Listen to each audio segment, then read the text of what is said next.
Today I'm going to go over 3 different methods of determining if Umbral Glaive is OP and ruining the support role by looking at 1. Is it theoretically OP?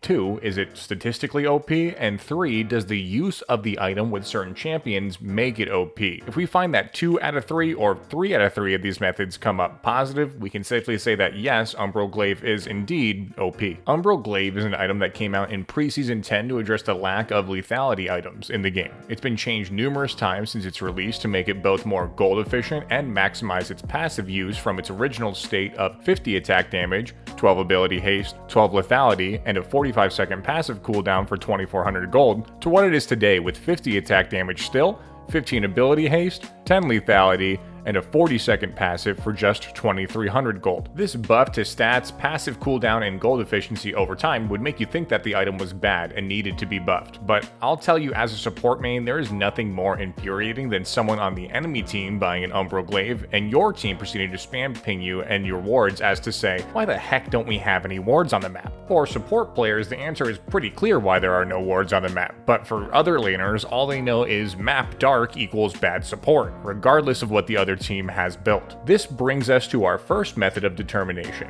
Is Umbral Glaive theoretically OP?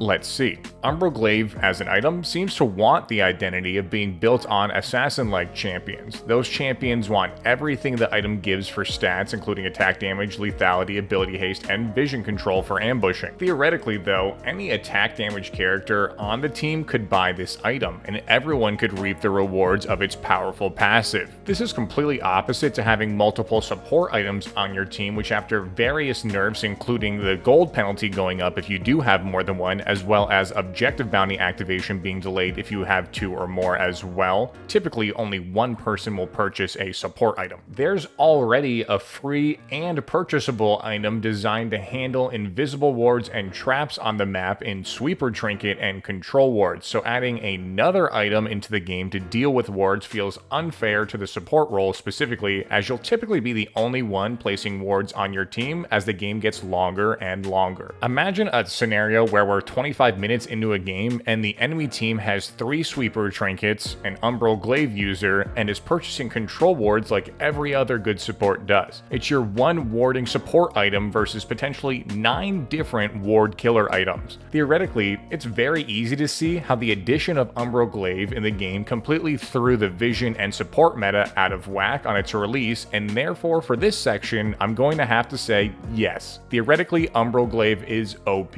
Our second method of determination is Umbral Glaive statistically OP? You may be shocked to know, or maybe not now that the item is so cheap, that Umbral Glaive, without factoring in its unique passive, is the most gold-efficient lethality user item in the game. Looking at other comparable non-mythic lethality items in this genre, we're able to see that Umbral Glaive is literally the only one that surpasses 105% gold efficiency. The next closest non-mythic item in terms of raw gold efficiency is actually Edge of Night, which comes in at just above 100%. Even looking at mythic items, Umbral Glaive beats every one. And again, this is before factoring in the vision control and extra gold from killing wards that the item will supply over the game. So if we're just going by gold efficiency, yes, Umbral Glaive is deniably very strong, if not OP.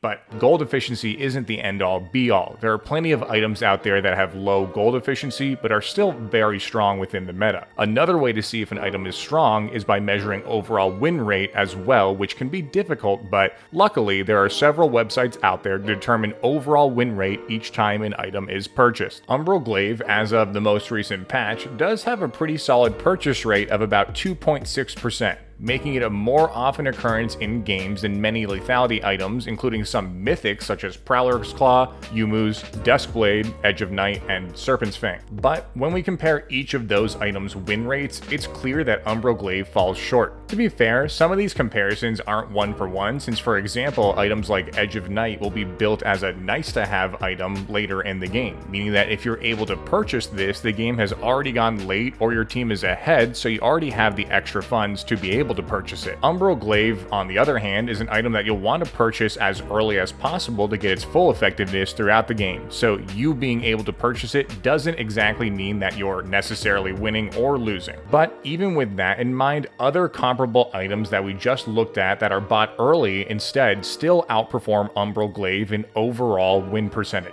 So statistically, is Umbral Glaive OP?